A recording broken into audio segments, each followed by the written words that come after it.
Exercise 9.2 question number 4 continue करेंगे। ठीक है, क्या कहता है, in figure P is a point in the interior of parallelogram ABCD, show that area of APB plus area of DPC या BCD is equal to half of ABCD and the second one is area of APD plus BPC is equal to area of APB plus DPC। आपको दिखाना है और साफ साफ आप दे सकते हैं कि P इंटीरियर तो है, ठीक है, और यहाँ पर AC और BD डायगोनल तो बिल्कुल भी नहीं है। ठीक है, ये हम साफ साफ यहाँ पर देख सकते हैं। तो एक छोटा सा कंस्ट्रक्शन करेंगे। ठीक है, कंस्ट्रक्शन क्या करेंगे, एक draw QR through P parallel to DC।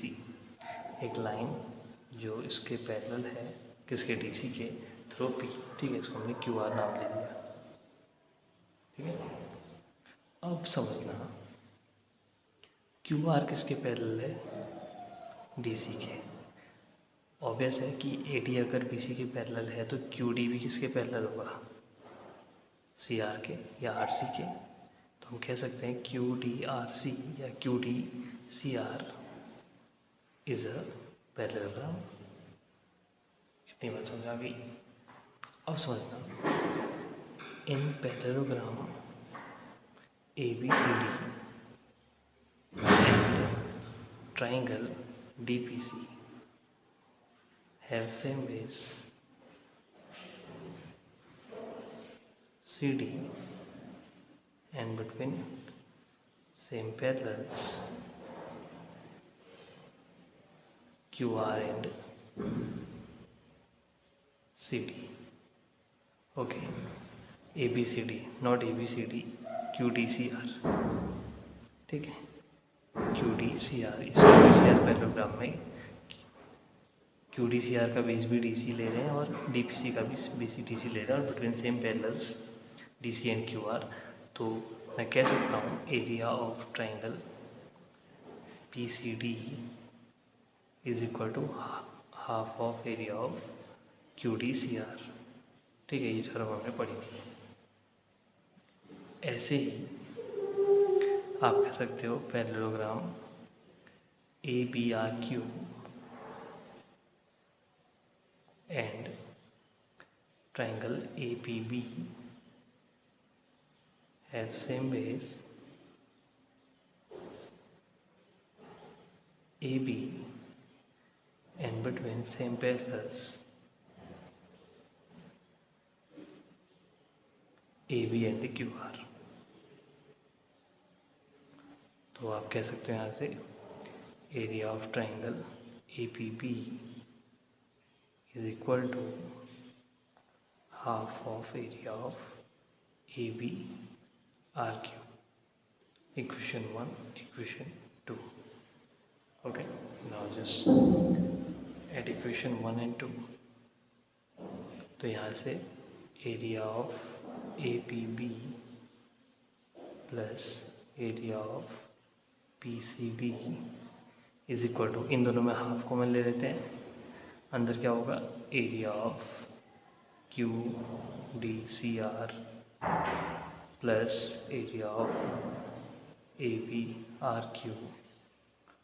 Okay, QDCR और ABRQ, QDCR प्लस ABRQ इन दोनों को ऐड करोगे तो पूरा क्या बनेगा, हाफ ऑफ हो जाएगा यहाँ ABCD, एरिया ऑफ ABCD। ठीक है, एरिया ऑफ ABCD। तो यहाँ क्या आया, सेम चीज़, area of APB plus area of PCD। तो ये आपका फर्स्ट पार्ट आ गया, area of APB plus area of PCD is equal to area of half of area of ABCD। ठीक है, इसको इक्वेशन 3 मान लेते हैं। हालांकि प्रूफ हो गया फर्स्ट पार्ट, लेकिन इसका ज़रूरत हमको पढ़ने वाली है। ठीक है, अब बात करते हैं सेकेंड पार्ट की।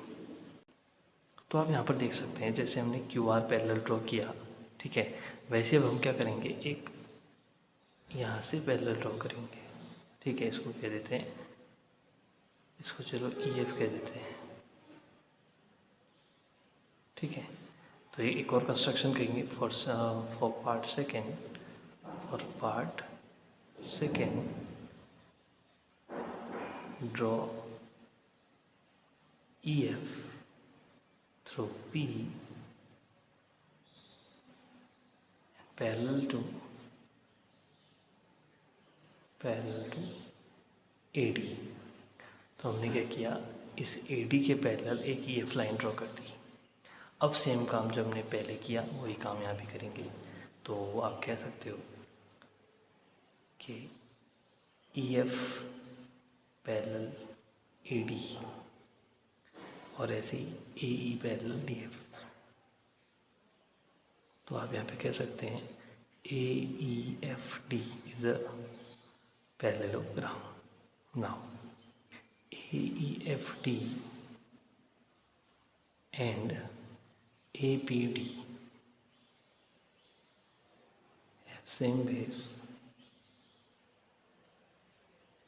कौन सा AD, and between same parallels, कौन कौन से AD and EF। तो area of APD is equal to half of area of AEFD। ठीक है।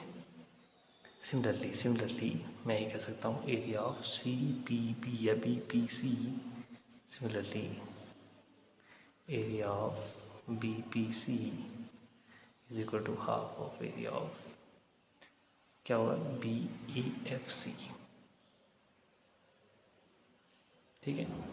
अब इनको ऐड करते हैं अगेन, इक्वेशन 4, इक्वेशन 5, इक्वेशन 4 + 5। तो बनेगा area of APD plus area of BPC, यहाँ हाफ कॉमन ले लेंगे अंदर ऐड करते टाइम। तो area of AEFD plus area of BEFC, और ये AEFD और BEFC ऐड करके दे देगा पूरा ABCD। तो area of APD plus area of BPC is equal to half of area of ABCD।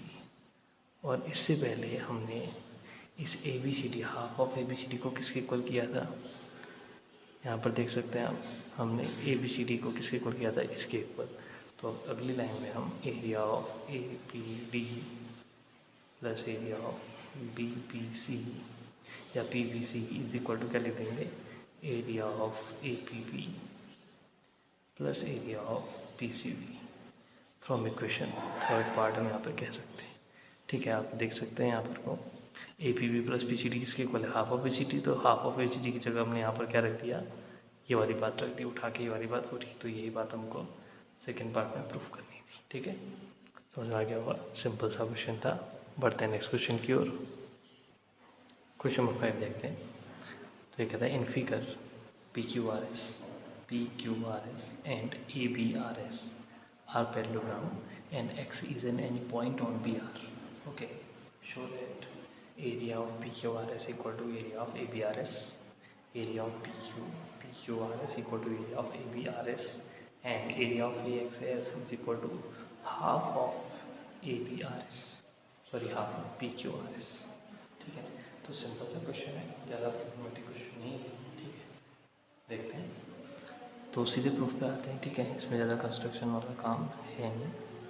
तो प्रूफ में आप कह सकते हैं parallelogram ABRS and parallelogram PQRS have same base RS and between same parallels।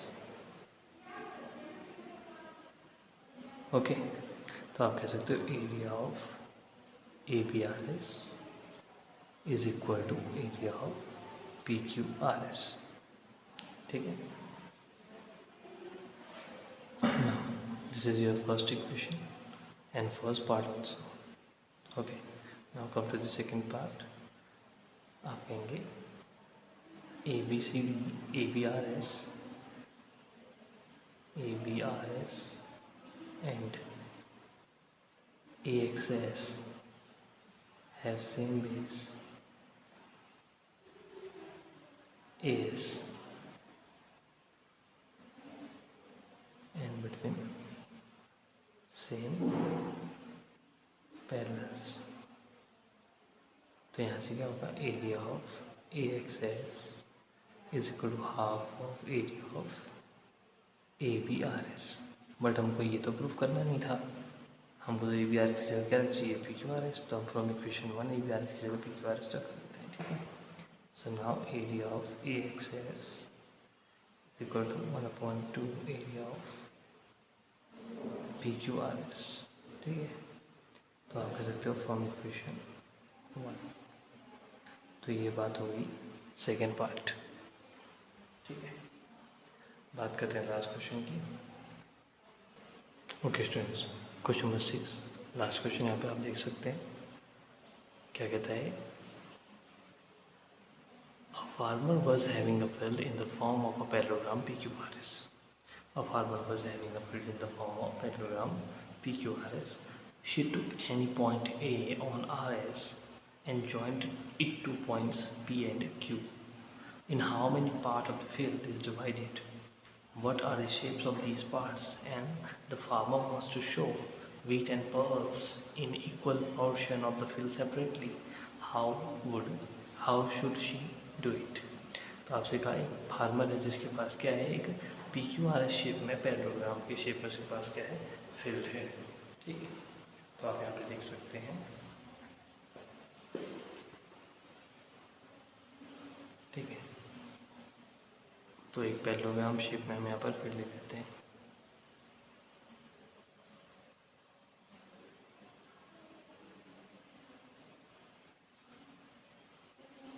ठीक है। PQRS शेप में क्या है, एक फील्ड है। फिर देखते हैं क्या कहता है, she took any point A on RS and joined two points P and Q. In how many parts the field is divided now?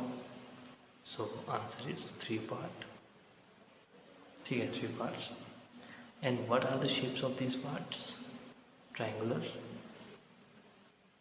ठीक है, ट्रायंगुलर शेप में है, okay. The farmer want to show wheat and pearls is in equal portion of the field separately. How should she do it? अब उसको इन तीनों parts में equally क्या करना है, wheat and pearls शो करना है। तो वो कैसे शो करेगा, ठीक है, कैसे इसमें बोया जाएगा wheat और pearls इक्वल डिस्ट्रीब्यूशन में।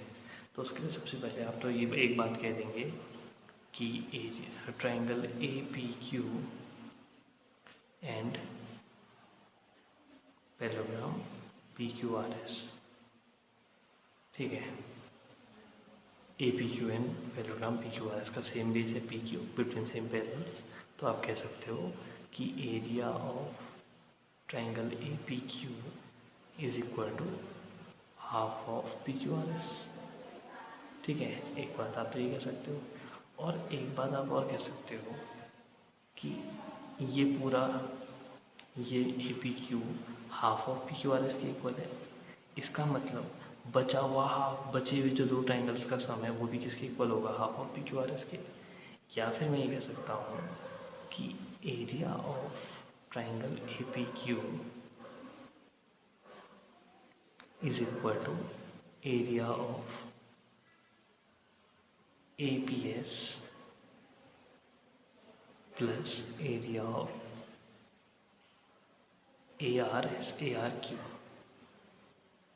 ठीक है। आप समझ पा रहे हैं, ये जो हिस्सा होगा ऑब्वियस है ये पूरे का हाफ होगा, तो इसका मतलब बचे हुए जो 2 हिस्से होंगे वो भी इसके इक्वल होंगे। तो इसका मतलब area of APQ equal to इन दोनों के सम के इक्वल। तो सिंपल सी बात हो गई है। अब इक्वल डिस्ट्रीब्यूशन करना है तो या तो इन दोनों में वीट, इसमें पल्स, ठीक है, फिर इन दोनों में पल्स, फिर इसमें वीट वो शो कर सकते हैं, ठीक है। तो इसका आंसर क्या होगा, वीट शो होगा आपका इन दोनों में तो पल्स इसमें है, अगर इन दोनों में पल्स तो वीट इसमें, मीन्स इक्वल डिस्ट्रीब्यूशन आपको चाहिए। तो इस वजह से हमने ये दिखा रहे हैं, ठीक है, कि पहले का आंसर 3 पार्ट, दूसरे का ट्रायंगुलर और तीसरे में आप कहोगे कि या तो इन दोनों में वीट, इसमें पल्स, या फिर इन दोनों में पल्स और इसमें वीट, क्योंकि इक्वल डिस्ट्रीब्यूशन आपको चाहिए। ठीक है स्टूडेंट्स, तो ये थी एक्सरसाइज 9.2 आपकी यहाँ पर फिनिश होती है।